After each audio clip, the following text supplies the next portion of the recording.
guys, welcome back to my channel. Thank y'all so much for being here. I really appreciate it, as always.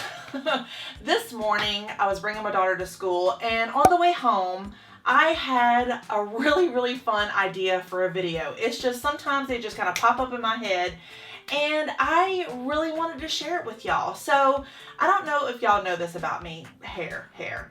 I don't know if y'all know this about me, but I like to collect things. Not necessarily hoard things. I mean, I am a makeup hoarder. I have said this like in many videos. But I like to collect things that really make me happy. It's like things that feed the soul. Kind of 80s memorabilia, 70s memorabilia, 90s memorabilia, just things that kind of give me that kind of nostalgia, if that makes sense.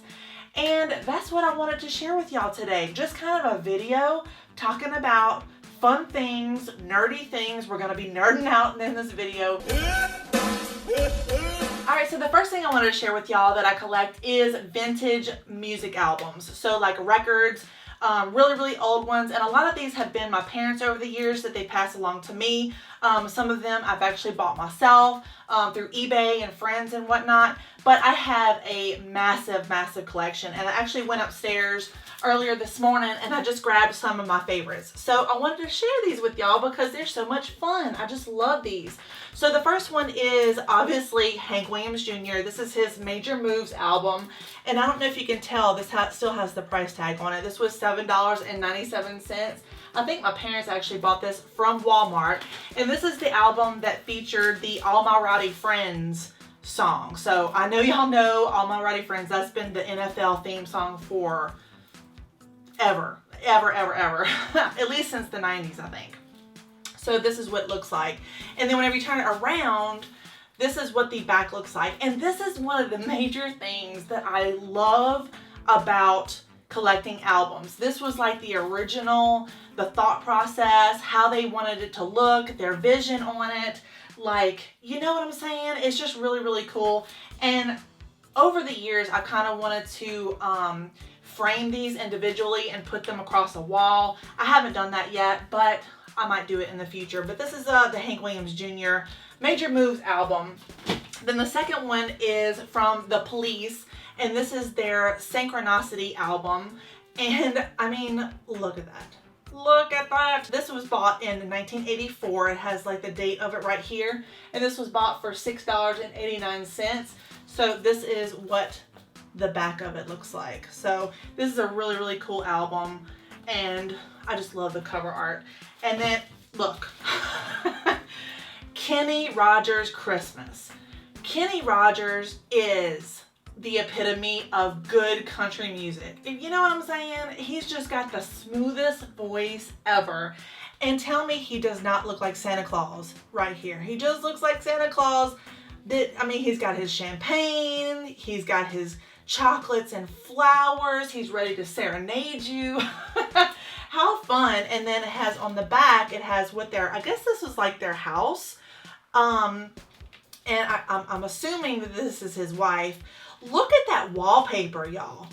That is awesome. His house was decorated. Look, they even have like the fruit or whatever. Is that fruit? Yeah, that's like a fruit art. I think everybody in the 70s and 80s had fruit art of some kind.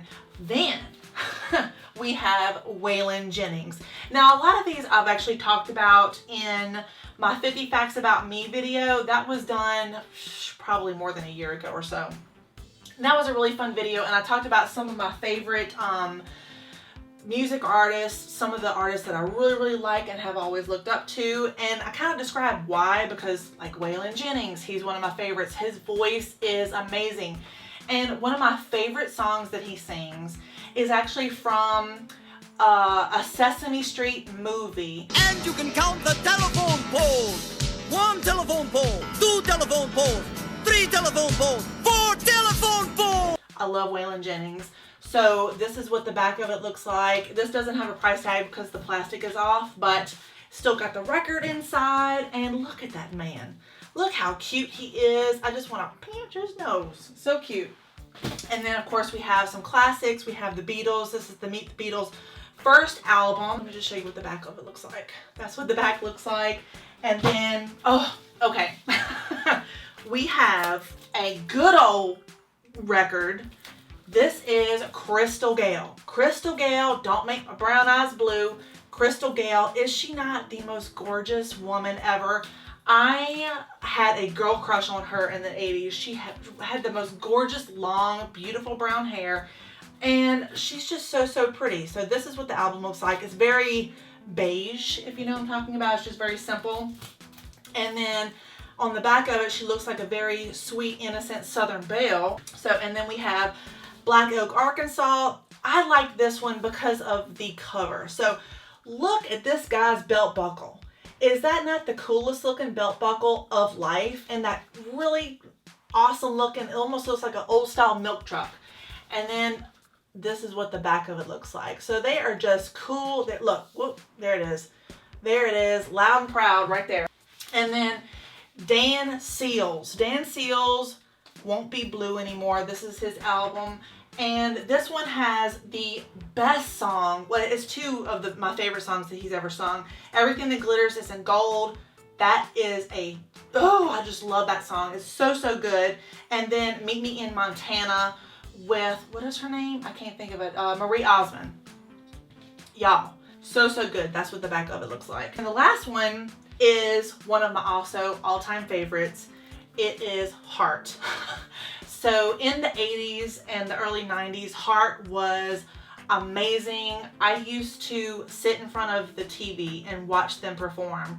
And I wanted to be these women. They are so gorgeous. They had the most amazing figures.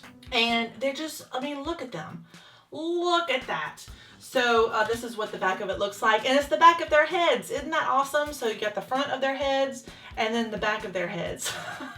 Just thought that was really cool. So the second thing that I collect is Garbage Pail Kid cards. And if you are a child of the 80s and 90s, I'm sure that you remember these very fondly. So this is what they look like. And one of the biggest things about these were they were very controversial. So a lot of adults, a lot of parents didn't like their kids playing with these cards. And looking back on it and looking at these now, I could kind of understand. These are definitely a little bit on the gory side. Not a little bit. They're definitely gory. And they're not for the faint of heart. So I collect all of the originals. I collect like the ones that were made in the 80s, like Series 1, Series 2. And then they have like, it's not just Series 1, they have Series 1A, Series 1B, Series 1C. I think it goes up to D or something like that. I have it all cataloged in another room. But I love these because of how not just nostalgic they are, but they would kind of poke fun at pop culture. So they have like this one, which is Rocky Horror, which is based off of the Rocky Horror Picture Show. And it was so fun if you could find one that had your name. And so these were so much fun. And I'm not really sure if y'all know this, but the Garbage Pail Kid cards were actually also stickers. And whenever you would get a pack of these, they would come with a pack of gum. It wasn't a pack of gum, it was a stick of gum. And I actually have one that is unopened with the still original stick of gum in it, and I treasure these. They're so much fun. If I ever just kind of need a pick-me-up or something, that if I'm really in a bad mood, I'll just take these out and I'll look at them and just, you know, reminisce, because these are just so dang on funny. And then another deck of cards that I also collect that I've actually created an art piece with, and I've gifted it to my husband, is the Illuminati New World Order cards. So these came out in the 90s. I think they were featured in the 1993 era, 1994. And these were kind of like something that you would play as sort of like Dungeons and Dragons. So you would play a card and then that would have a certain amount of points, if that makes sense. What I really thought was interesting about these was they were prophetic. So whenever you would get one, they would have different things about what they interpreted, what the business or what the company thought was going to happen in the future. So they have interesting ones about the World Trade Center, or they have flat earthers, or they have all kinds of different ones. I'm going to show you in just a second because I turned it into an art piece and I gave it to my husband for his birthday last year. So I just kind of hung them up and put them in a case so you can display them. I just thought it was something that was really cool. So the next thing that I really enjoy collecting is pop-up books. And it's not just any regular pop-up book, but it's pop-up books that were created by Robert Sabuda.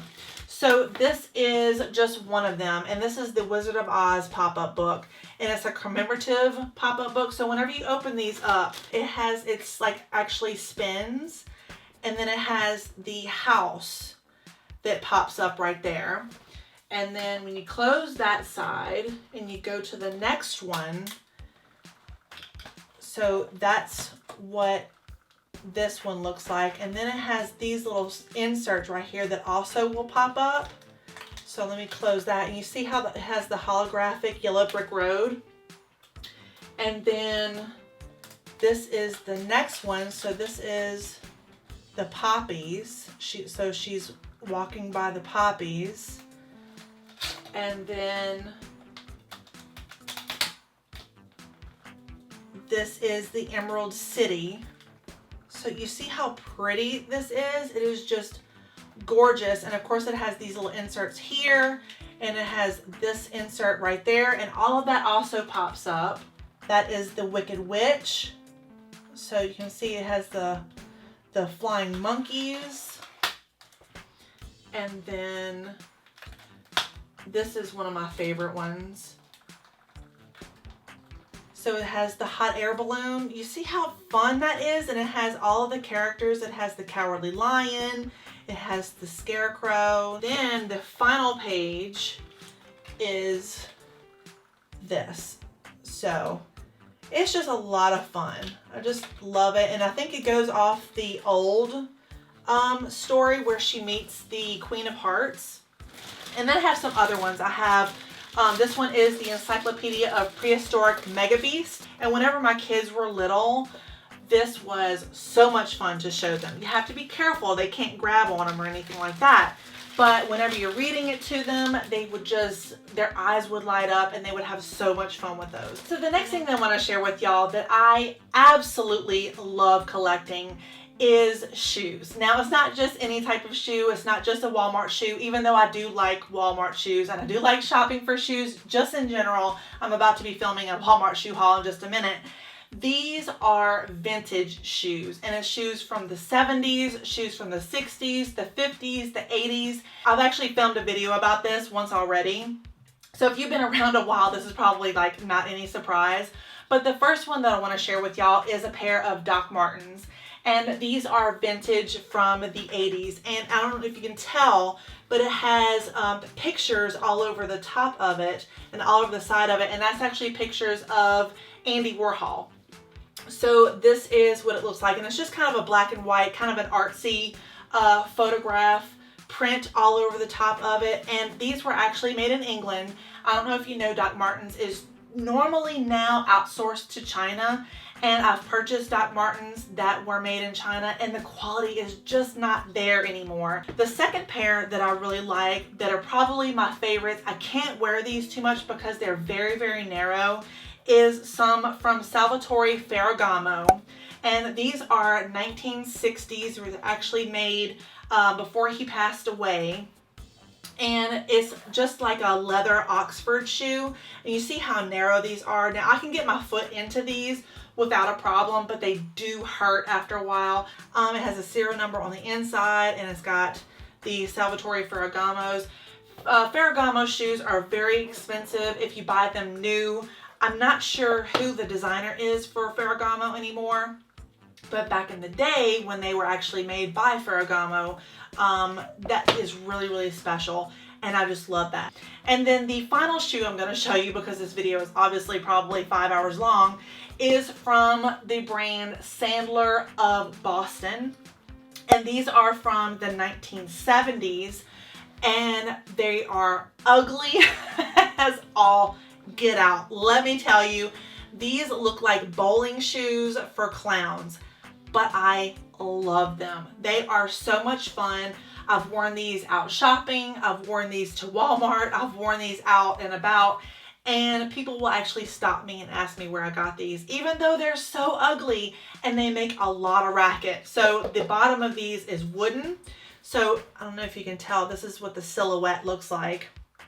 So it has a wooden heel right here, and then whenever you flip these around, all this is that really tough, hard leather, and then this part is wood. So they make a lot of noise whenever you're walking in these. And one of the things that I love so much about these shoes is the etching around the sole. So you see that? These were actually made by somebody who was a craftsman, and that just really interests me. That is a lost art that you don't find, I don't think, anywhere in the world anymore. And it's just something fun. It's like a piece of history that you can have in your home, that you can collect, that doesn't break the bank, if that makes sense. And it's just really fun. So this is what the insole looks like. So this is, like I said, Sandler of Boston. And I think Sandler of Boston, I've done some research, Sandler of Boston is still around. They still sell shoes. I think they still have a website as well. And they're actually made in Australia now. So they're not made in Boston anymore. So anyway, the color story is definitely 70s. It's got this kind of burnt orange with the beige with the black. And then it has these really fun rope style laces, and then the little tongue right here is also like that suede leather. A lot of fun. Ugly as shit. But I mean, you know, they're fun shoes. Sometimes fun shoes are gonna be ugly. So what do you do?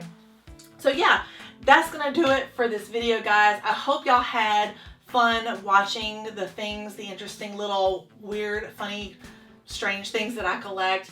This was a lot of fun to film, to be honest with you. I want to do this more, like show you other things that I collect, because I collect earrings, I collect a lot of other vintagey things. This is one. This is a 1970s Timex that I just got off of eBay the other day. So this is like definitely back in the day nerd dad watch. And I'm all about it. So anyway, that's going to do it for this video, guys. I hope you're having a fantastic day.